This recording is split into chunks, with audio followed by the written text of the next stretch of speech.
Run that up, Rico.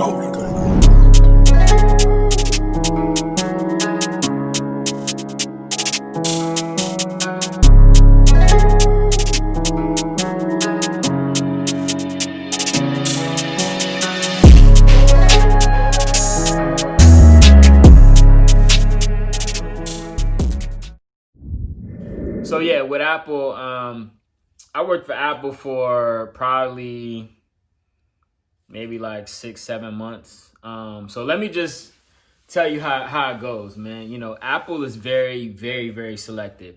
They just don't choose anybody. Like Apple is one of the toughest jobs to actually get. You can't just walk in there and be like, "Hey, I want a job." You can't just try to talk your way in. You have to have a certain skill, and you have to kind of fit the mold of what they're trying to do. Apple is very diverse, so if you ever go into an Apple store, it's always crowded. It looks like chaos from the outside looking in, but it's controlled chaos, man. So let me just tell you how this goes, just in case you ever wondered. I'm sure you wondered, because I used to wonder. But like I said, I'm here to give you the insight, just in case you ever wonder what it's like of being an Apple employee.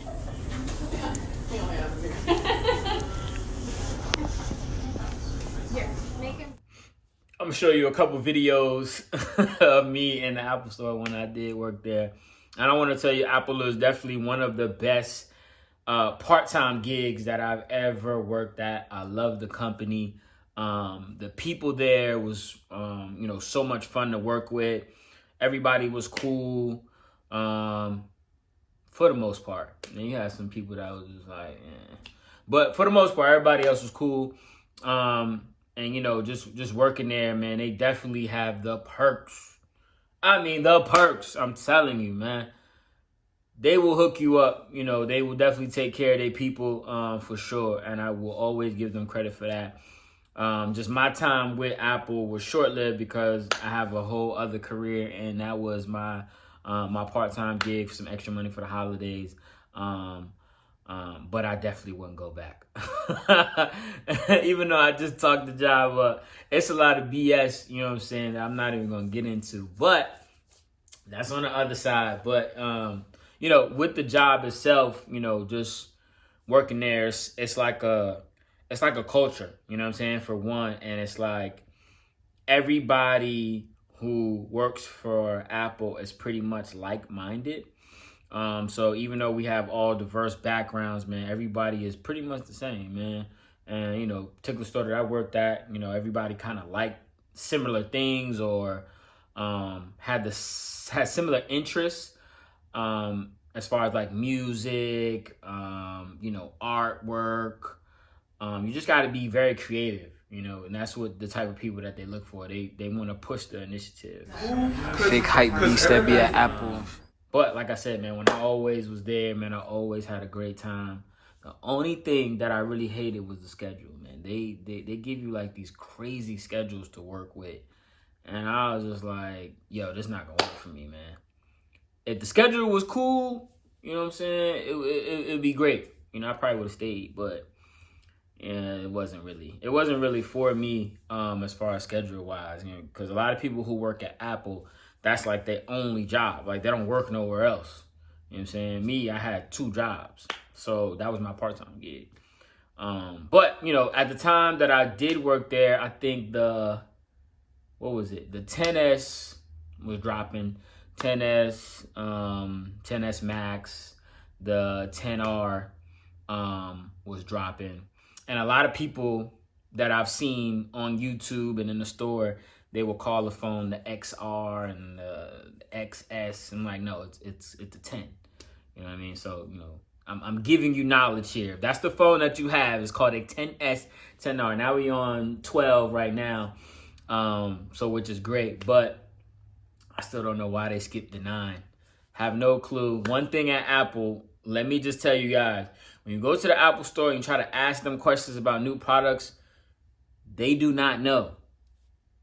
Apple is so secretive on stuff that the people that work there do not know anything until they actually drop the same day and do the little, webinar and on, where you could stream and you could watch them and they release products. So when they drop that is when the people in the store actually know what's going on. So that, I know that's always been a myth, but I just want to tell you that that is a fact. They do not know anything until the release is there.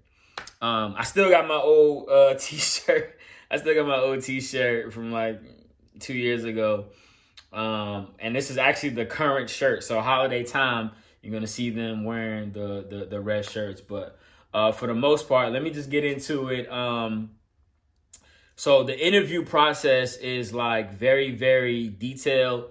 And this may help, somebody who may have an interview with Apple. For me, it took me 4 years to actually get into Apple. What I did was I had applied to the store and they never called me back. But my information always stayed on their file, because when you have an iPhone and you have, your Apple ID, it stays on record. You know what I'm saying? It stays on record. So 4 years later, they called me up for an interview. I was like, what? I was super shocked. But when I went to the interview, the first interview, it was like this group setting. And I'm just like, all right, so the way they introduce you, man, it's just an experience, like just everything. Working at Apple is an experience that I definitely cherish for sure, man. I love them for the way that they treated me, and the way that they do their training. And a misconception is, the people work there, they work on commission. Let me get that out the way. Nobody at Apple works on commission. So the information that they're giving you and that I gave to all my customers was legit. You know what I'm saying? It's like, I'm not going to put a 60-year-old woman in an iPhone 12 when I know she may need maybe like something to scale back that'll work. So I will put her in something that's current. It'll be an iPhone SE, something that's simple, something that's easy to use. I'm not going to give her the latest and greatest just because based on usage. So a lot of people who have this iPhone, which is probably you, anybody in your family who has that phone, never really use it to its full capabilities anyway. You probably just use it for a few apps there, which is going to be, you got your messages, your phone, your FaceTime, and your social media apps. But it's a whole computer in your phone. Like, there's plenty of things that you can do that I'm not even going to get into today. But that's on another video, maybe, if I feel like it. But if you want that video, let me know, comment, and subscribe. You know what I'm saying? Let me know if you want that, because I'm trained to give you that information. But, it's just an experience to work with. But, I definitely want to dead that off top is, nobody works on commission. So they're giving you like the best advice at the time. Because that's what we were trained to do. We're trained to give you our best idea after we, talk to you about, how you use your device and go from there. So definitely want to let you guys know that. And, just working there, man, it was just so much fun. As far as like the interactions, you got good interactions, and then you have, the people who think everything is supposed to be given to them. You got those customers as well too, and I think everybody has those customers. But with Apple, man, it's just the way that they handle things. It was always a great experience as well, for sure. Just talking to everybody at the store that I worked at, man, it was fire. We had a fire crew. Everybody was great. And like I said, Apple was super secretive. So, for example, when you walk in to the store, they don't want you to walk in with your Apple gear on. They don't want you walking outside with your Apple gear on, because they know people are going to stop you and be like, hey, here's a million questions, blah, blah, blah. Nobody got time for that. But that was, one of the things that they were like very secretive about. They don't want you to be on social media with the Apple products on. Now, I don't work there no more. I could wear this shirt whenever the hell I feel like it. So it doesn't matter. But let me just tell you about the experience that I had when I was going through the interview process. Like I said, this may help somebody, who may have an interview with Apple as well too. So first things first, they're going to call you and be like, hey, would you like to interview? We're doing a group session. That's one. You go to the group session. And like I said, it's a whole experience that you have to, actually go through to understand what I'm telling you. Once you go through the group session, they kind of get to know you. And you do little group projects, like little small projects, and like little games and stuff to try to get to know everybody that's in this group. Now the group has about 20 different people in it, all different backgrounds. There's about 20 people in this group interview, and you're set up with a person, we call them experts, who's been with the company. So each expert has their own group of people.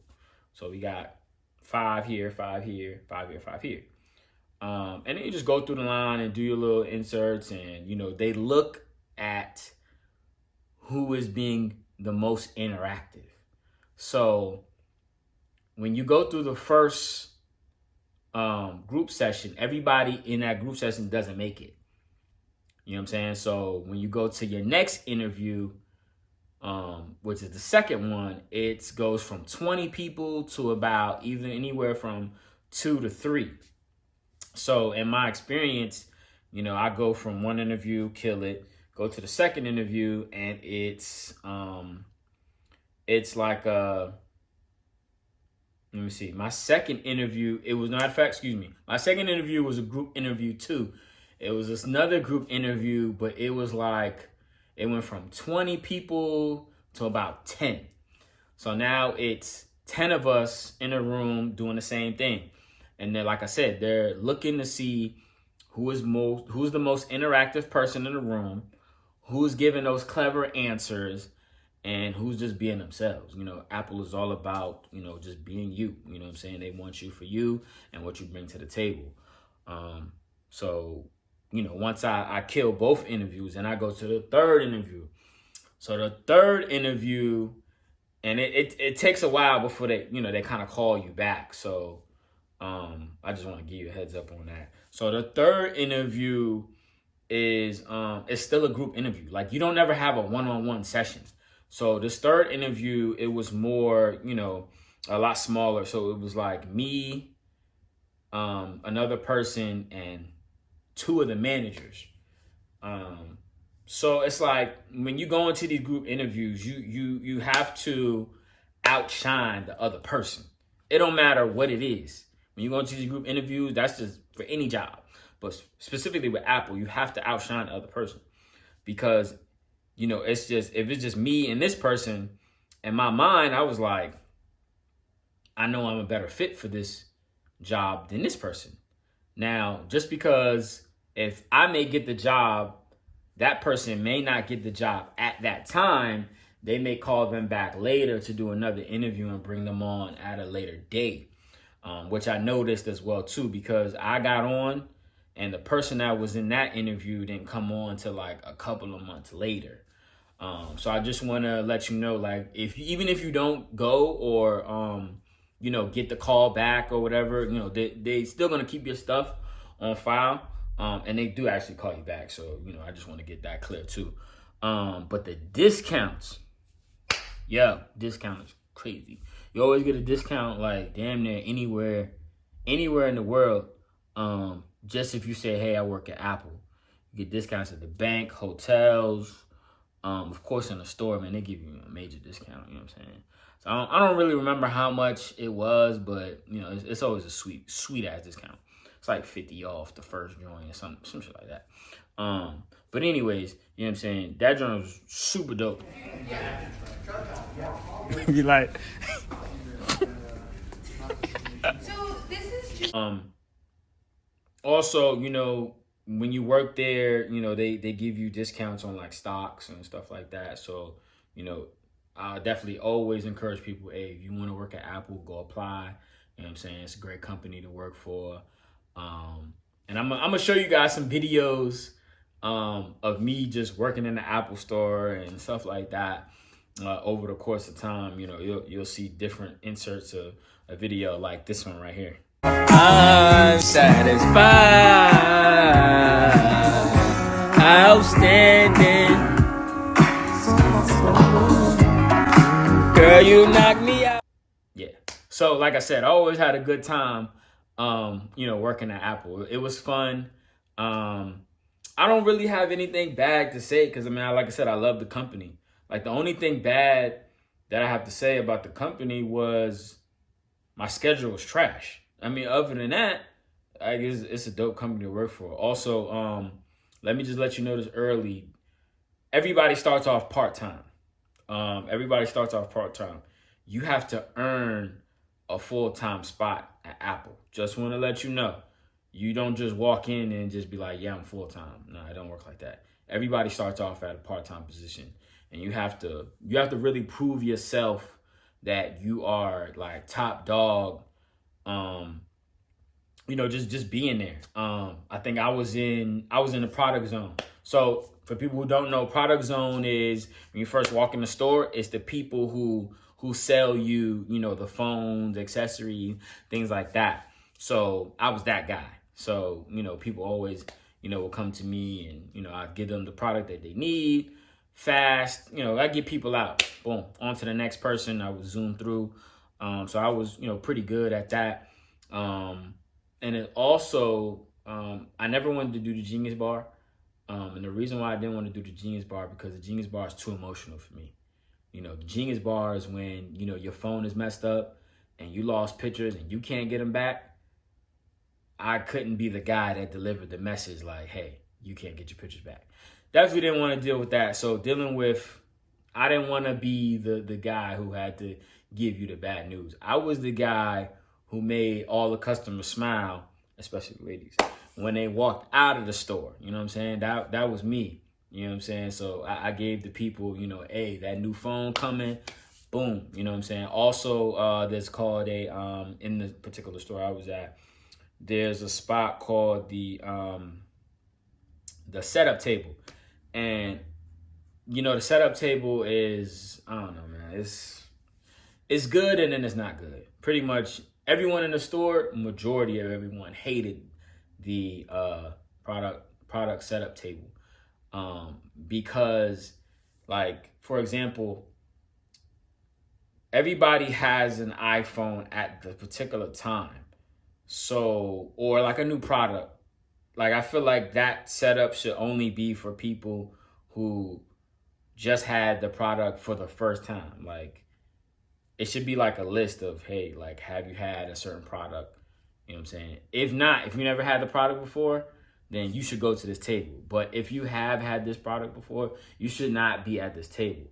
So it would be where, you know, we on phone 10 at this time when I'm here. And me being on phone number 10, people will come in here from like iPhone 7, iPhone 8. And, you know, they're sitting at this table like they never set up an iPhone before. And I'm like, how many iPhones you had? In my head, I'm just like, you know, how many iPhones did you actually have? Okay, so you already know how to do this. But they still sit at this table. They sit at this table for like an hour. And like people who like have numerous amount of pictures on their phone, they just be sitting at this table for hours until they stuff come back. Which, I mean, you can do this stuff at home. So just for the good sakes of the people who do work at Apple, and if you're going to the Apple store, if you already have a product, please, if you already have a product and you know how to use this product, do not go to the setup table. That is the most annoying thing ever because you already know how to use that damn phone. You already know. It's a few features that's brand new, but you know damn well how to turn on and off this damn phone.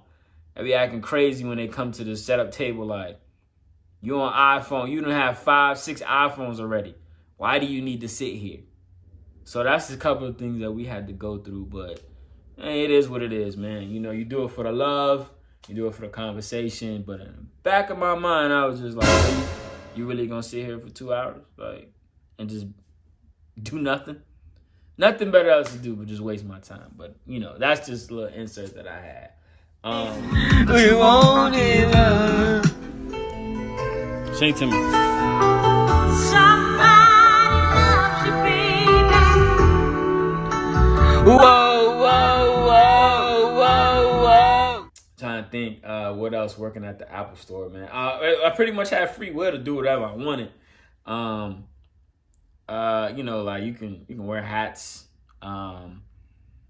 I got a lot of tattoos. Apple don't care about me having a lot of tattoos, nose ring. Nah, they, you know, that's one job that definitely accepts you for you, because it's very diverse and they know they appeal to a wide audience. So like I said, man, it's definitely one of them companies that I would recommend to anybody. But it's not a cakewalk. Like it's very challenging to work there. It has its days like anywhere else, but it's just the beginning part is very challenging as far as the, you know, amount of interviews and amount of talking that you have to do. But, you know, once you in there, you definitely in there. And it's, you know, it's a great gig to work at. And I've worked at plenty of places. I mean, I could probably do a video on damn near every job, you know, and tell you and give you the backstory of what it's like. Like my next video probably gonna be like, what's it like to work at Foot Locker, Finish Line, Jimmy Jazz, pretty much what's it like to work at a sneaker store. That's probably gonna be my next video, so make sure you tune into that.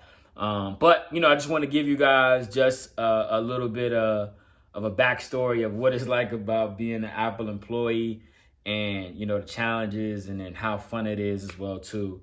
So once again, man, thank you for watching my video. Make sure you like, comment, and subscribe. And once again, man, we out, man. Make sure you check me out, Wavy Souls, on all social media.